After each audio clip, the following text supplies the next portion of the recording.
इस फोटो में साफ दिखाई देता है कि एक मां अपने बेटे को आखिरी सांस तक खुद से दूर नहीं होने देना चाहती थी।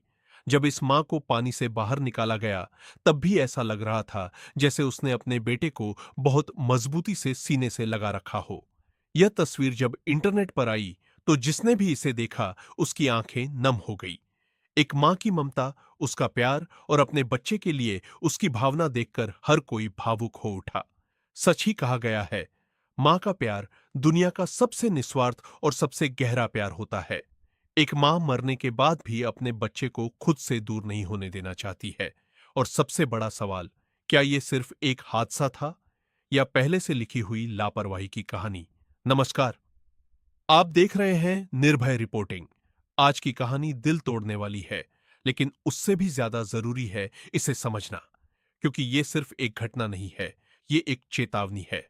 ये कहानी है जबलपुर की, और उस खामोश पानी की जो कुछ ही मिनटों में चीखों का समंदर बन गया। गुरुवार की शाम, वक्त करीब 5 बजे। लोग घूमने निकले थे। कुछ परिवार थे, कुछ दोस्त, कुछ बच्चे जो शायद पहली बार इतने बड़े पानी को देख रहे थे। सब कुछ सामान्य था, शांत था, और शायद किसी को अंदाजा भी नहीं था कि अगले कुछ मिनट उनकी जिंदगी को हमेशा के लिए बदल देंगे। बरगी डैम, एक ऐसी जगह जहां लोग सुकून ढूंढने आते हैं, लेकिन उस दिन वही जगह मौत का मैदान बन गई। कहा जाता है कि उस क्रूज पर 43 से 47 लोग सवार थे, लेकिन टिकट सिर्फ 29। सोचिए, यह कहानी शुरू नहीं होती, यह कहानी खुलती है, क्योंकि हादसे अचानक नहीं होते, वे धीरे धीरे बनते हैं, छोटी छोटी लापरवाहियों से। और जब सब एक साथ टूटता है, तब उसे दुर्भाग्य कह दिया जाता है। हवा की रफ्तार 74 किलोमीटर प्रति घंटा। यह कोई साधारण हवा नहीं थी, यह चेतावनी थी। लेकिन क्या किसी ने रोका? क्या किसी ने कहा कि आज सफर सुरक्षित नहीं है? नहीं। क्रूज पानी में गया, लोग हंस रहे थे, बातें कर रहे थे, और फिर अचानक लहरें उठी। तेज हवा ने संतुलन तोड़ा, और कुछ ही सेकंड में सब कुछ बदल गया। चीखे, घबराहट, और पानी के अंदर डूबती जिंदगियां। किनारे से सिर्फ 300 मीटर दूर, बस 300 मीटर, लेकिन उस दिन वो दूरी जिंदगी और मौत के बीच दीवार बन गई। रेस्क्यू शुरू हुआ, गोताखोर उतरे, घंटों की मशक्कत के बाद शव निकाले गए। 1, 2, 3, संख्या बढ़ती गई, लेकिन फिर एक तस्वीर सामने आई। एक मां और उसकी बाहों में उसका बच्चा। दोनों अब इस दुनिया में नहीं थे, लेकिन जो सबसे ज्यादा दर्द देता है वो ये कि मां ने अपने बच्चे को छोड़ा नहीं। उसकी पकड़ अब भी वैसी ही थी जैसे उसने तय कर लिया था। जिंदगी जाए तो जाए, लेकिन बच्चा नहीं।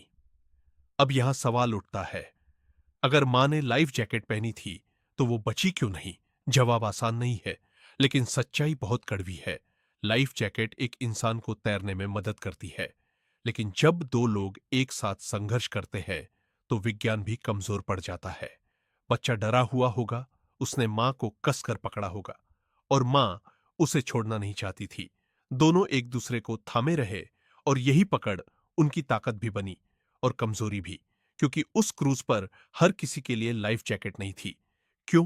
क्योंकि भीड़ ज्यादा थी, क्योंकि नियम कागजों तक सीमित थे, क्योंकि कमाई सुरक्षा से बड़ी हो गई थी। बताया जा रहा है कि मां और बच्चे को एक ही जैकेट दे दी गई। अब आप खुद सोचिए, क्या एक जैकेट दो जिंदगियों को बचा सकती है? नहीं। और यही वो जगह है जहां ये कहानी हादसे से आगे बढ़कर अपराध बन जाती है, क्योंकि ये तकनीकी गलती नहीं थी, ये इंसानी चूक थी। और इंसानी चूक जब जान ले ले, तो उसे सिर्फ दुर्भाग्य कहकर नहीं छोड़ा जा सकता।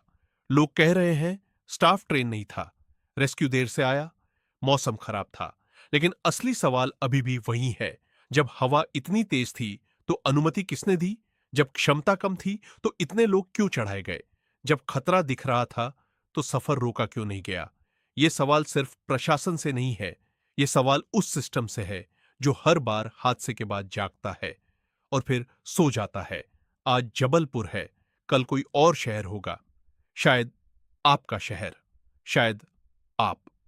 और इसलिए यह कहानी सिर्फ देखने के लिए नहीं है, समझने के लिए है, क्योंकि अक्सर हम भी लाइफ जैकेट देखकर संतुष्ट हो जाते हैं, बिना ये जाने कि वो सही है या नहीं, काफी है या नहीं। हम सवाल नहीं पूछते, और यही हमारी सबसे बड़ी गलती है। उस मां ने सवाल नहीं पूछा, उसने भरोसा किया और उसी भरोसे ने उसकी जिंदगी ले ली। आज उसकी तस्वीर वायरल है, लोग रो रहे हैं, भावुक हो रहे हैं, लेकिन क्या इससे कुछ बदलेगा या फिर कुछ दिन बाद सब भूल जाएंगे? फाइलें बनेंगी, जांच होगी, कमेटियां बैठेंगी और अंत में लिख दिया जाएगा हादसा। लेकिन जो खो गया वो कभी वापस नहीं आएगा। वो बच्चा जो शायद अपने भविष्य के सपने देख रहा था, वो मां जिसने आखिरी सांस तक हार नहीं मानी। उनकी कहानी यहीं खत्म नहीं होती। वो हर उस जगह जिंदा है जहां हम लापरवाही को नजरअंदाज करते हैं। तो अगली बार जब आप किसी नाव या क्रूज पर चढ़े, सिर्फ बैठिए मत, सवाल पूछिए। लाइफ जैकेट है? सबके लिए है? ठीक है, स्टाफ ट्रेंड है, क्योंकि कभी कभी एक सवाल पूरी जिंदगी बचा सकता है। यह कहानी दर्दनाक है, लेकिन जरूरी है। और अगर आपने यहां तक देखा है, तो इसे आगे बढ़ाइए ताकि अगली बार कोई और मां ऐसे ना मरे। वीडियो पसंद आए तो लाइक करें, चैनल निर्भय रिपोर्टिंग को सब्सक्राइब करें और इस सच को फैलाएं, क्योंकि चुप रहना अब सबसे बड़ा खतरा है।